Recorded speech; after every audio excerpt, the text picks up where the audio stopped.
asumdwen kamo madam ase mon koso an subscribe na mon share videos no me meka honhom asem enye ne abuku atwero de enyame ani a ode dome no medi hu no eno ho asem ena ya meka nti wo hwe me videos wo ba bia hu se made bia ye different efi dodo na ho ena ye wo ukuada da ye da tuntum ti ye ba kire ukuada da ase ene omo a omo ye wo omo ukuada tumi a ehwe omo so se ye hwe mu pa wo honhom wiase a ukuada ye da tuntum ya ye ka se ukuada ukodwa ye ntade ukuada wo ye bibia enta enye yi eye nokre ana se enye nokre ye be hwe enti ukuada da eye da se ye wo abofra wo mu a omo mpekasa omo mpo mo ho asem because omo su no omo hie sum ansa na ehan ato omo enti ukuada da bia ye da se ye wo abofra bi ukuada wo ye din wo mpa ne ho asem na ukana ne a obeye one se dia wo ye ba akopɛ no repeatedly obeye osa wankasa se brono na ne ne teso a ansha obetu because odi ayemhyehyɛ ebeto so ukuada de na ano odden enti se obi de tuntum bo ne mu ukuada kase o ya ade a eye hu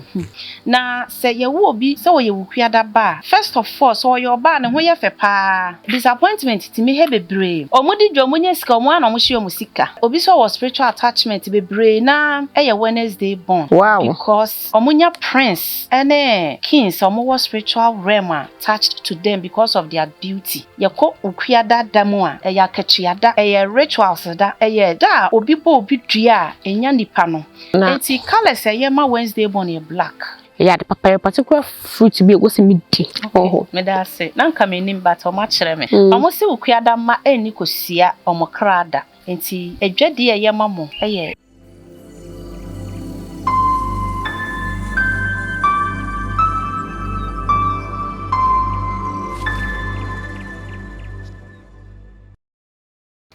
me mama kwa ba eba nature servant YouTube so eye me din ane na na akua adepa gagai ene smaji medwa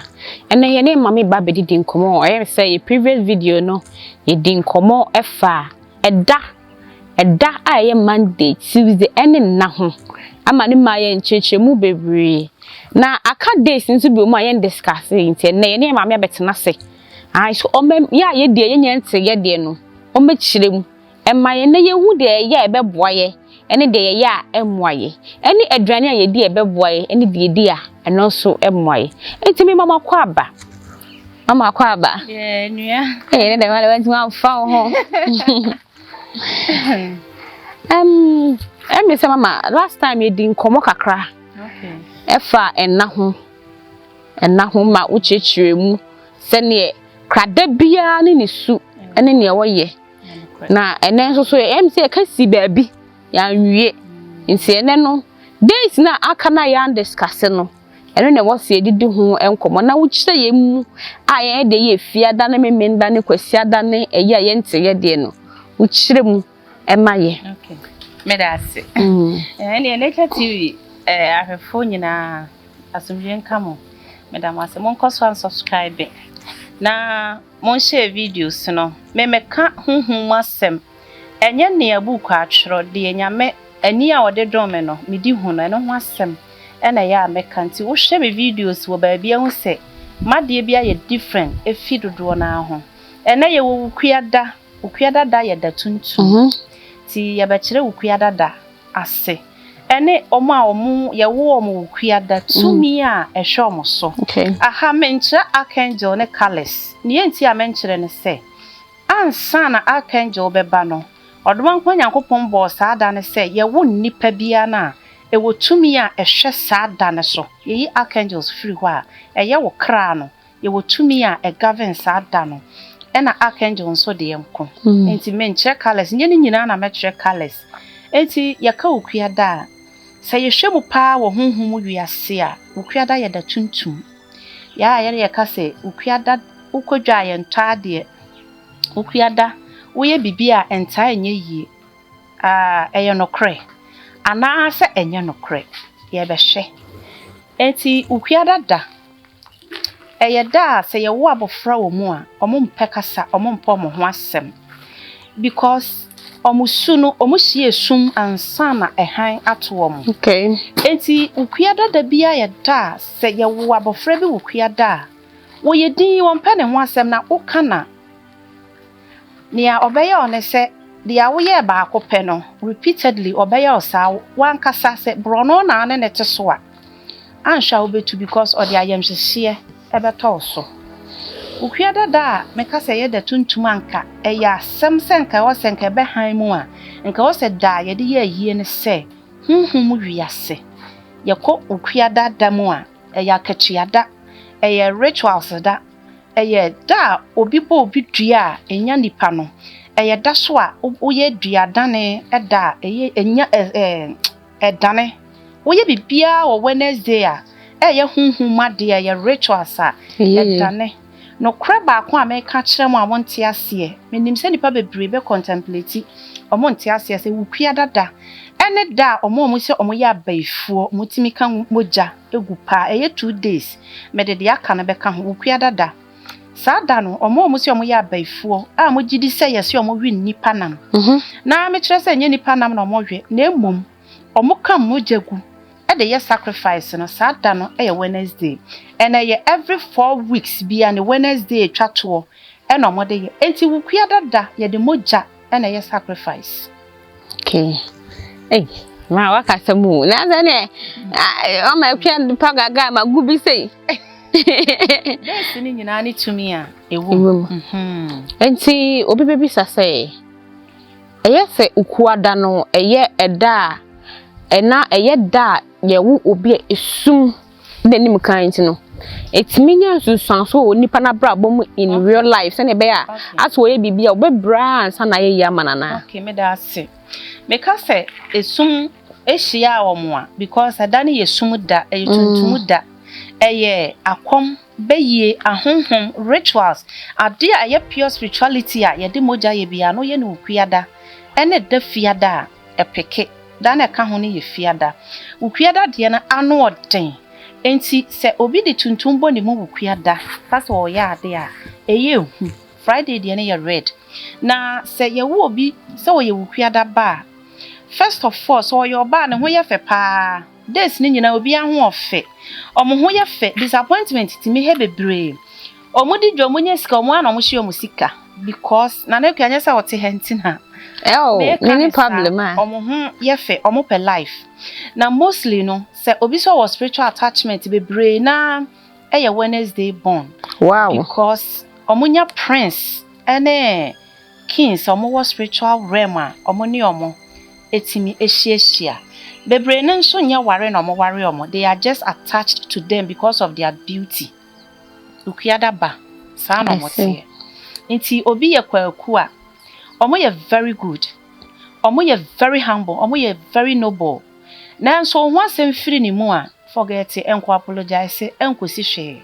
sa na ukuada fortie because omo do once omo do twice o ka say over na kire say over sa na tie Inu akwaku wadarumo what basumbia na say Wednesday bonds in real life are dangerous ana yeah enye danger as dangerous omo ye nipa omo mpa omo ho asem omo nguru bebre say ye say nipa bia on say another form pa yonko fa okuada fo mi fa yonko but omo ye disappointment aba omo apa because ensese o ya yonko sem okoya yonko sem a eha no enti se u betray ne once a o ma ne ntoso twice because of sa esumuna ehia omo ene tanu tumi a ewo ho nti omakoma eha omo men kan e plain sa enokre sa ohun na na kwia ne ohun ofekwa omakoma ha omo pa omo ne days bia aka omakoma ha omo okay enti the last question about Wednesday bonds no Wednesday me worry Wednesday okay eno de ye ka say ye kire me so obi ye Wednesday born nti won worry Wednesday born a obi timi working on the weakness say ne mere ye onie what ya see na wahyi obi ono nso ye sada na na ye wo no ono nso ne mere ye onie but ba ko timi ka say o me pese but because of say me pe we yasem nti mama njai de amempe no na me for no so ni weakness no enye part of ya mepe nti obi atime working on the weakness nti days say days ni days be match no I disagree I